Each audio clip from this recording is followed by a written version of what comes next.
Hello everyone. Learning platform YouTube मंच पर आप सभी का हार्दिक अभिनंदन है। आज के इस वीडियो लेक्चर में हम भारत में बदलती कृषि प्रवृत्तियों पर प्रकाश डालेंगे। इस वीडियो लेक्चर में हम भारत में बदलती कृषि प्रवृत्तियों के अंतर्गत सरकार द्वारा किए गए नीतिगत बदलाव और संस्थागत बदलाव के बारे में डिस्कशन करेंगे। नीतिगत बदलाव के अंतर्गत हम ये देखेंगे कि सरकार द्वारा समय समय पर किन किन योजनाओं को लागू किया गया, और संस्थागत बदलाव के अंतर्गत हम ये देखेंगे कि भारत सरकार द्वारा समय समय पर किन संस्थाओं के द्वारा कृषि विकास के कार्य किए गए, किन संगठन द्वारा कृषि विकास के कार्य किए गए। तो नीतिगत बदलाव, सबसे पहले हम इसके बारे में उल्लेख करते हैं। तो सबसे पहले भूमि सुधार कानून 1948 की शुरुआत की गई, जिसके अंतर्गत ब्रिटिश कालीन कृषि व्यवस्था का समापन किया गया। और ब्रिटिश कालीन जो कृषि व्यवस्थाएं हैं कौन कौन सी हैं, जिसमें सबसे पहले इजारेदारी प्रथा, जिसकी शुरुआत 1773 में हुई थी और जिसके संस्थापक थे लॉर्ड वॉरेन हेस्टिंग। अब दूसरी जो कृषि व्यवस्था थी स्थायी बंदोबस्त प्रथा, जिसकी शुरुआत 1793 में हुई थी और जिसके संस्थापक लॉर्ड कॉर्नवालिस थे। और ये जो प्रथा थी अकबर की दशमलव पद्धति पर आधारित थी, और ये प्रथा बंगाल, बिहार और उड़ीसा में प्रचलित थी।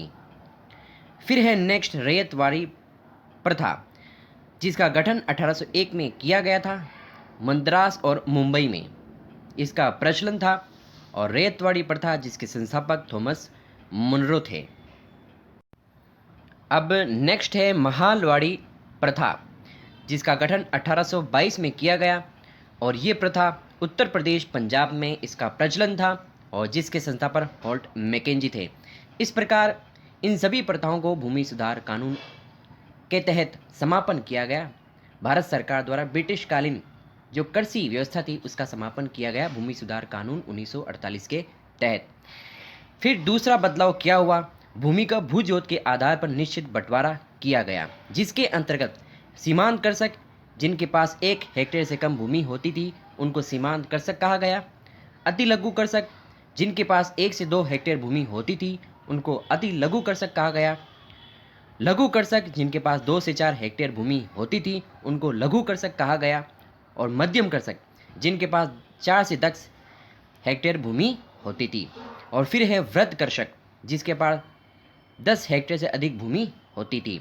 तो इस प्रकार से भूमि जोत के आधार पर निश्चित बंटवारा किया गया, और उस निश्चित बंटवारे के आधार पर विभिन्न श्रेणी के किसानों का वर्गीकरण किया गया, जिसमें सीमांत कृषक, अति लघु कृषक, मध्यम कृषक और वृद्ध कृषक इत्यादि आते हैं।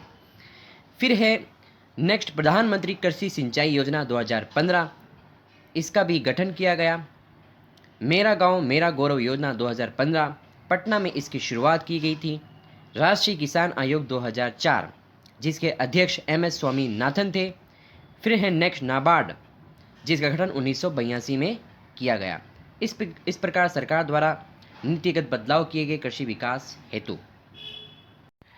अब भारत सरकार द्वारा जो कृषि विकास हेतु संस्थागत बदलाव किए गए हैं उसके बारे में डिस्कशन करते हैं। तो सबसे पहले केंद्रीय कृषि अनुसंधान संस्थान, इसका गठन किया गया और इसका जो मुख्यालय है port Blair, Andaman and Nicobar द्वीप समूह में है। फिर है केंद्रीय तंबाकू अनुसंधान संस्थान, जिसका मुख्यालय राजमंदुरी, आंध्र प्रदेश में है। फिर है केंद्रीय कॉफ़ी अनुसंधान संस्थान, जिसका मुख्यालय कुर्ग, कर्नाटक में है। फिर है केंद्रीय जूट अनुसंधान संस्थान, जिसका मुख्यालय कोलकाता, पश्चिम बंगाल में स्थित है। फिर है नेक्स्ट केंद्रीय चीनी अनुसंधान संस्थान, जिसका मुख्यालय कानपुर, उत्तर प्रदेश में स्थित है। अब है नेक्स्ट भारतीय दलहन अनुसंधान संस्थान, जिसका मुख्यालय देहरादून, उत्तराखंड में स्थित है। फिर है नेक्स्ट राष्ट्रीय चावल शोध संस्थान, जिसका मुख्यालय कटक, उड़ीसा में है। फिर है भारतीय डेयरी अनुसंधान संस्थान, जिसका मुख्यालय करनाल, हरियाणा में स्थित है।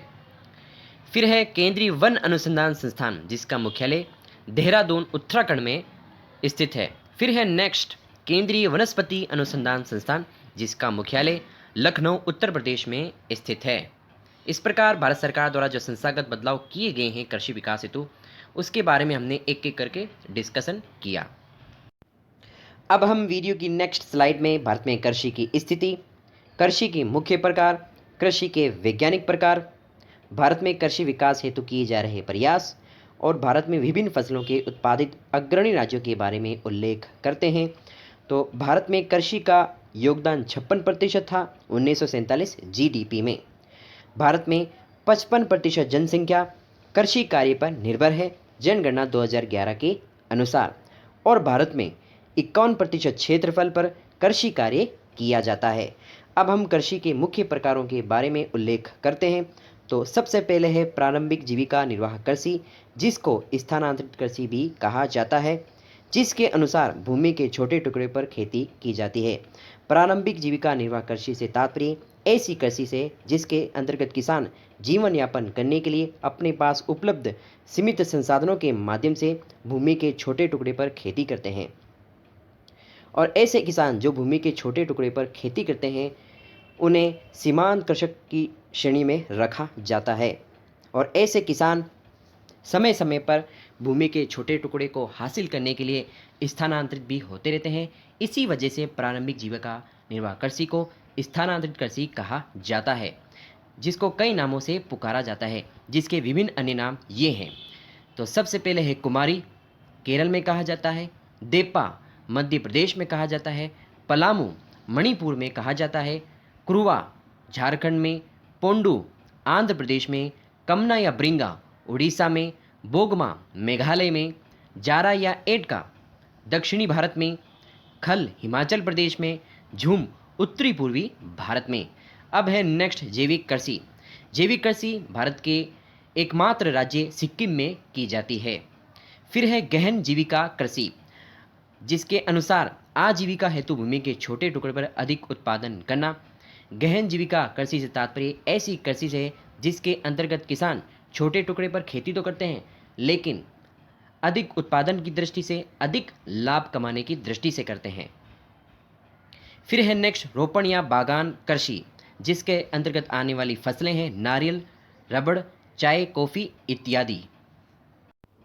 अब हम भारत में कृषि विकास हेतु किए जा रहे प्रयासों के बारे में चर्चा करते हैं।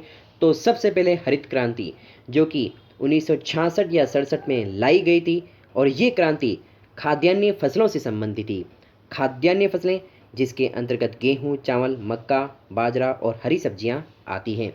हरित क्रांति जिसके जनक भारत में एम.एस. स्वामीनाथन थे तथा वैश्विक स्तर पर नॉर्मन बोरलॉग थे, जो कि मैक्सिको के निवासी हैं। और नॉर्मन बोरलॉग ने 1950 में हरित क्रांति का प्रतिनिधित्व किया था। हरित क्रांति से सर्वाधिक लाभ गेहूं और चावल को हुआ था, और चावल पर 1983 में द्वितीय हरित क्रांति लाई गई थी। और हरित क्रांति से सर्वाधिक हानि हुई राई, मक्का और बाजरा को।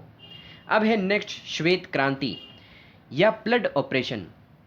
श्वेत क्रांति जो कि 1970 में लाई गई थी, और यह क्रांति दुग्ध उत्पादन से संबंधित है, जिसके जनक डॉक्टर वर्गीज कुरियन हैं, जिसको अमूल बॉय भी कहा जाता है।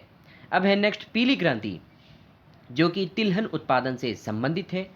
फिर है नीली क्रांति, जो कि मछली उत्पादन से संबंधित है। फिर है लाल क्रांति, जो कि मांस या टमाटर उत्पादन से संबंधित है। फिर है नेक्स्ट सुनहरी क्रांति, जो कि बागवानी से संबंधित है, जिसके अंतर्गत चाय, कॉफ़ी, रबड़ इत्यादि आते हैं। फिर है गोल क्रांति, जो कि आलू उत्पादन से संबंधित है। फिर है नेक्स्ट रजत क्रांति, जो कि अंडों के उत्पादन से संबंधित है। अब हम भारत में प्रमुख फसलों के लिए उत्पादित अग्रणी राज्यों के बारे में डिस्कशन करते हैं। तो सबसे पहले है केसर, जो कि जम्मू कश्मीर राज्य में बहुतायत में उत्पादित होती है। फिर है गेहूं, गन्ना, दूध उत्पादन और आलू, ये सभी फसलें उत्तर प्रदेश में उत्पादित होती हैं। फिर है जूट चावल, जिसका उत्पादन पश्चिम बंगाल में होता है। फिर है चाय, जिसके अग्रणी राज्य हैं असम और तमिलनाडु जो कि दक्षिणी भारत में सबसे अधिक चाय उत्पादित करने वाला राज्य है। फिर है सोयाबीन, दलहन, तिलहन और चना, ये सभी फसलें मध्य प्रदेश में उत्पादित होती हैं। सरसों, मेथी, बाजरा और धनिया, ये सभी फसलें राजस्थान में बहुतायत में उत्पादित होती हैं। फिर है कपास और मूंगफली, जो कि गुजरात में उत्पादित होते हैं। प्याज, अरहर, अंगूर और आम, ये सभी फसलें महाराष्ट्र में बहुतायत में उत्पादित होती हैं। फिर है कॉफ़ी, सनफ्लावर और रेशम। इन सभी फसलों के लिए अग्रणी राज्य है कर्नाटक। फिर है प्राकृतिक मसाले, गरम मसाले, काजू, नारियल और काली मिर्च।